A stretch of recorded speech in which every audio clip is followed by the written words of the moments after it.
All right, here we are. So we are here with the topic down and forward on trot. I did one teaching video on that, and then yesterday we did a live demo, which went very well with one exception: there was no sound. So kind of useless without a sound, I think. So we decided to just record the lesson today and post it. So it's not going to be live. This one is not live, but it's just there, obviously, for you to watch at any time. And I encourage you to post questions in comments underneath that I will then answer in the live demo next week. We decided to bring out another horse. Yesterday we had a young horse called Self-carriage. It went quite well with him, and I think we had a pretty good progress. So my worry was that bringing him out again today, he would just kind of do it. And that's not the point here in this system. I want you to see us deal with real projects. So here we have Elisa again with Marco, or another word called Magnus also. She has never ridden him before, so it's new for her. And we have not worked on this specifically with him either. So we're going to teach him this exercise down and forward right here in front of you. And hopefully it goes well. I mentioned a little bit in the first video that the training life, or the training process the horse has had, or how the horse is trained from day one, has a big influence here. In our system, we allow the horse to choose its position quite a bit the first weeks of training, and then we kind of allow for stretching down and forward regularly, warm up, cool down in between, whatever. So they've always kind of known that way. They've always known that it's okay to stretch down and forward when you're relaxing or warming up, without it necessarily specifically being an exercise. For those horses, what it's really about is not showing them that they can go down and forward necessarily. It's more like teaching them to do it on cue, that I want you to go down and forward now, and I want you to stay down and forward from A to Z, or something like that. So that's going to be our goal here, is to teach them this button, we call it, this down and forward button, and then try to get some consistency in staying down and forward and having it under control, how far and how long and when. It obviously starts standing still, and then we will do it on walk. I think, Elisa, we might do a little bit of walk. Let's just go ahead and start with walk. The topic is down and forward on trot, so we're going to try to stay true to that. It's all the same techniques. So the cue for down and forward is your leg, upper leg quite a bit. You kind of support your upper leg quite a bit. Lower leg is there enough to keep the horse going forward, in some cases even more forward, that we'll talk about more later. And then we put a little pressure on the reins. When we see the ears go down, you move your hands down and forward. There you go, very nice. Seems to know this on walk, which is good. I want to remind you that the exercise is, very importantly, down and forward. It's not just down. Okay, just take a circle if he gets too excited. It's okay now. If we think too much just down, we end up with the horse behind the bit, we call it. 2 round over round. That's why the horse, we have to think down and forward. So when the horse lowers his neck a little bit from the rein pressure and the leg cue, he typically just goes down a little bit because the reins doesn't allow for much forward. So the reward has to be down and forward with your hands. So your hands go kind of towards the horse's mouth. The rein pressure works backwards, and while the rein is going backwards, the nose is not going forward, is it? So that's a little bit the point. Yeah, good there, Lisa. Maybe you could zoom in on me here, Louisa, a little bit. I'm going to show you this again. So I think it's very clear. We have the forehead of the horse here on my fingers, and then the neck here. If I have a horse that's relatively raised or medium raised, and let's say on the vertical or close to it, and now I'm only going to lower the neck. I'm only going to lower the neck. I'm not going to change anything in the pole. What happens is the horse ends up behind the bit. That's why down is not enough and not good enough, because then we end up with a horse that's overly round. We want down and forward. down and forward. So the lower the neck goes, the less bend or less roundness in the pole we need. We need the horse to open up the pole, move the nose forward as he lowers the neck in proportions kind of like that. Stretching down and forward so he stays either on the vertical or in front of the vertical ideally. Okay, if the horse goes a little bit behind the vertical for some seconds and it's like tiny bit all around while he's learning it, I'm not freaking out about that, but I'm not encouraging it and I'm going to try to get the horse not to do it. We will talk more about that later probably. Okay, so let's just go ahead and do trot. First, just ride him trot in a regular contact. Just get some rhythm on trot, make sure he's calm on trot, he's accepting your contact, has some rhythm to it, not rushing or racing or... There you go. You can post or sit half seat, doesn't matter.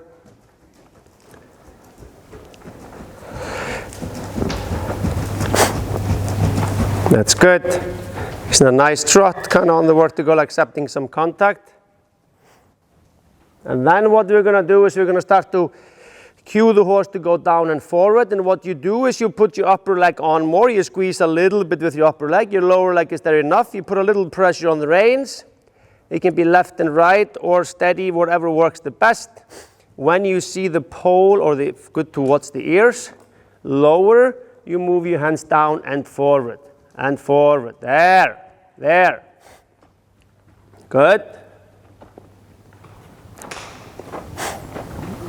Good. And came up, then ask him again. So the way I look at it is like this. If I ask him to go down, the first step is this. I just need him to understand the cue to lower the neck. Upper leg, lower leg, rein. He thinks down, I release. And then if I do it again right away or not is up to me. When I then start to work for a little consistency, meaning him staying down, not just going down and up and down and up, I do it like this. I ask him to go down, good. Make sure your hands go forward. I ask him to go down. When he goes down, I obviously soften up the reins. If he stays in that position he went to, even though it wasn't super low, he just stays down. In other words, he doesn't come up again. I can just decide to leave him alone. As soon as he comes up again, or as soon as he thinks about coming up again, ideally, your reins and legs are on again. There. So he's good there. Now you can just stay. He's coming up again. Put it on again. You have to be kind of detailed about this. Every millimeter matters here. So the sooner you catch him going up again, the sooner you correct him, the quicker he learns. There. And we need him to go a little bit more forward. Elisa is going a little bit behind sometimes. And what we do then, the first step is to drive a little bit more. So when he goes down, drive and move your hands forward.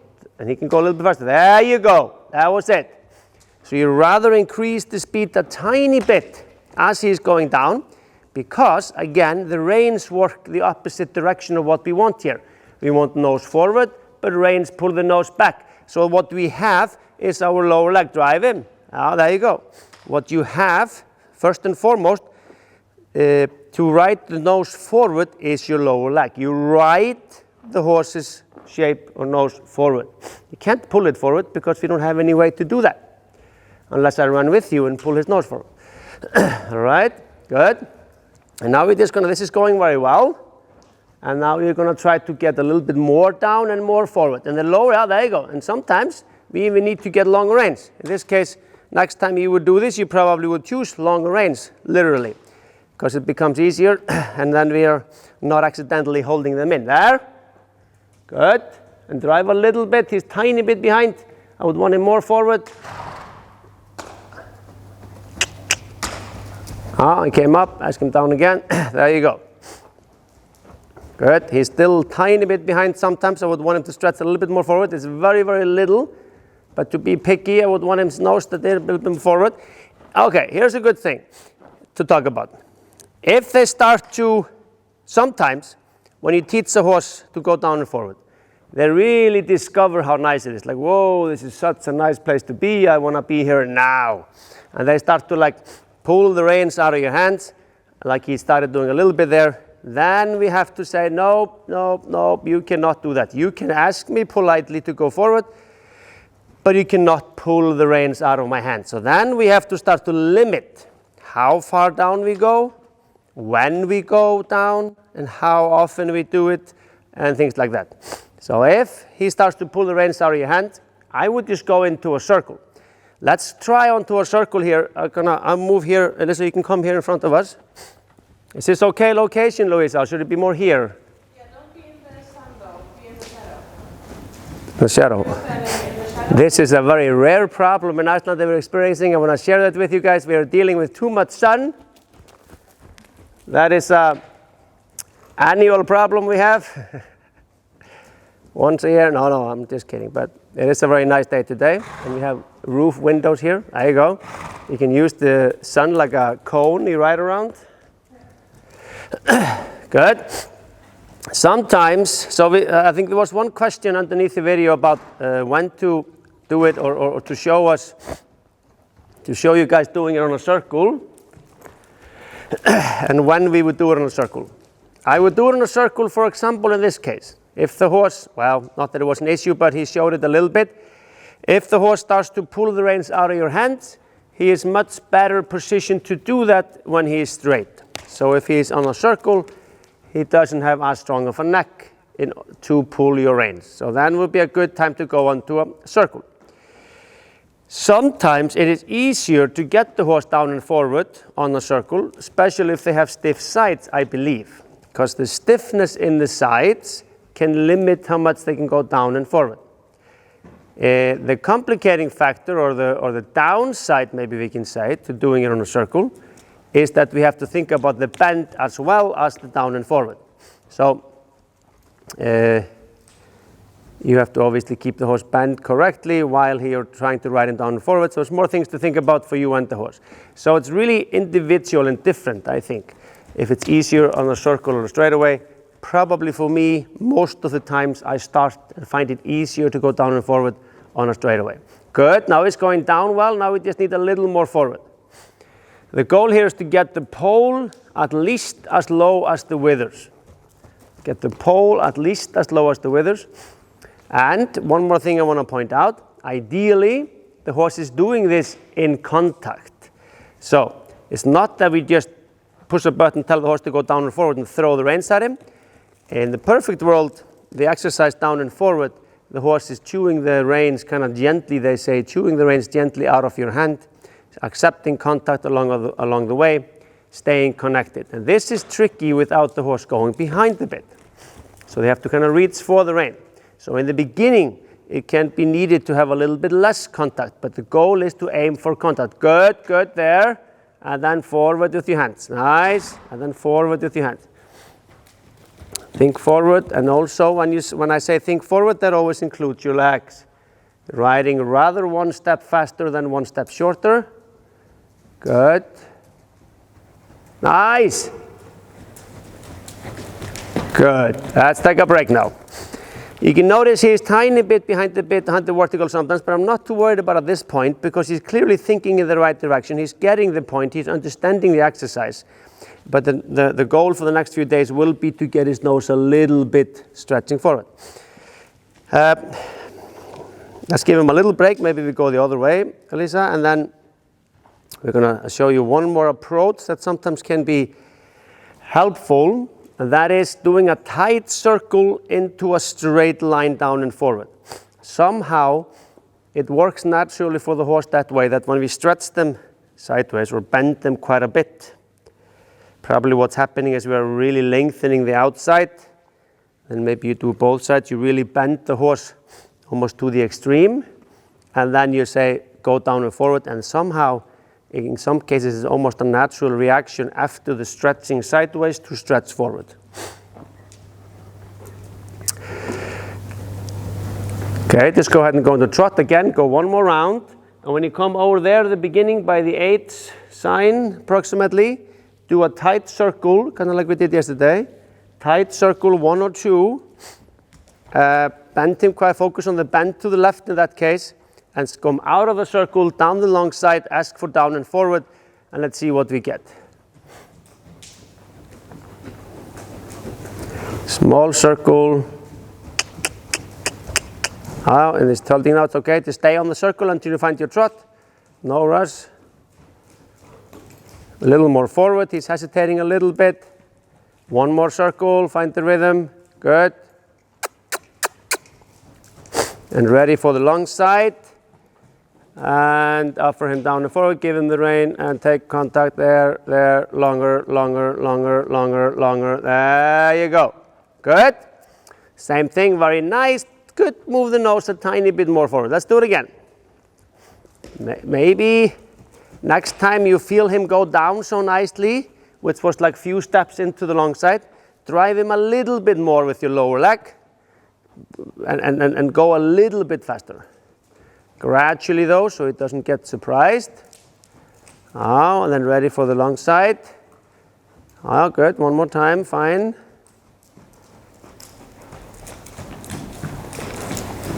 And then forward.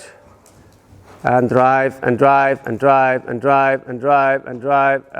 Good. Getting there. Very nice. Alrighty, just slow down the walk. I think it's good.